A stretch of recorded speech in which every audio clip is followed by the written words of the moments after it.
Welcome to the Fear and Greed Afternoon Report for Friday, the 28th of April 2023, the last trading day of the month. I'm Sean Aylmer. Every afternoon, we've got the 5 stories that happened today that you need to know about.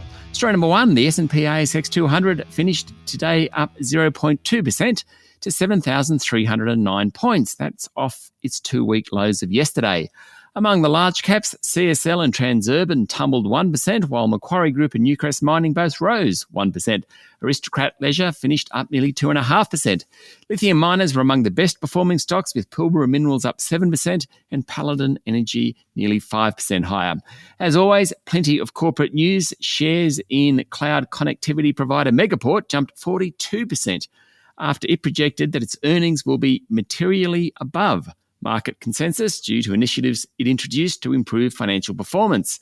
Origin Energy reported a 7% increase in third quarter revenues from its stake in the Australia Pacific LNG project, and Mirvac Group has cut its earnings guidance for the 2023 financial year due to sustained adverse weather conditions impacting residential settlement timelines. Story number 2, Prime Minister Anthony Albanese announced a $2.2 billion package to overhaul Medicare following a meeting of the National Cabinet. State and territory leaders agreed to plans to reform Australia's struggling healthcare system. The new measures include plans to improve access to after-hours medical care for patients and introduce a patient ID system called My Medicare. The number of nurses will be expanded to improve access to primary care, with paramedics and pharmacists to play a greater role in the healthcare system. The Prime Minister said health would be front and centre for the National Cabinet in 2023.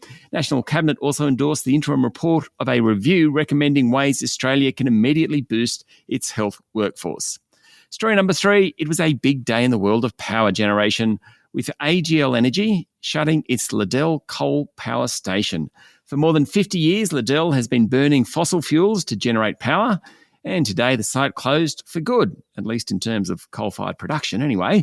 AGL first said it would close Liddell back in 2015, and it comes amid concerns around energy prices and whether there's enough to go around, particularly because renewable energy generation still only provides a small portion of total electricity.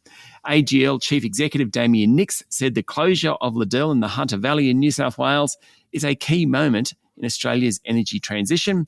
He said on average, Liddell supplied enough electricity for more than 1 million homes over its lifespan.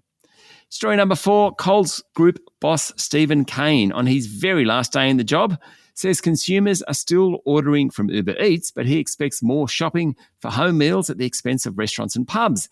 That's because high mortgage rates and energy prices are taking a toll. At its 841 supermarkets, Coles posted a 6.5% rise in sales for the 3 months to the end of March, around $8.6 billion, that is. Coles food inflation hit 6.2% in the 3-month period, down from nearly 8% the previous quarter, and it was 7.6% if you excluded tobacco and fresh foods. Packaged grocery inflation was more than 7%, much higher than fresh food inflation, that is. That's sitting at about 4%. Some key items, including lettuce, cucumbers and carrots, actually fell in price during the quarter, as did some meat, deli and seafood products. Coles reported that private label products like pasta and rice are growing as shoppers seek more value. Mr. Kane, who hands over to Lee Weckert on Monday, said the majority of people are starting to pull back their spending at mid-tier hospitality venues rather than fast food operators. And finally, story number 5, we're all worried about interest rates in Australia, but spare a thought for those in Argentina. The country's central bank raised its benchmark interest rate by 1,000 basis points overnight. It's now at its highest level in 5 years. The bank said its decision is aimed at seeking real positive returns on local currency investments and preserving monetary and financial stability. It takes the benchmark rate to 91%. That's it for the afternoon report for Friday, the 28th of April, 2023. Don't forget to hit follow on the podcast and find Fear and Greed on LinkedIn, Instagram, Twitter and Facebook. Join Michael Thompson and I tomorrow morning for the weekend Fast 5 by Fear and Greed. I'm Sean Aylmer. Enjoy your evening.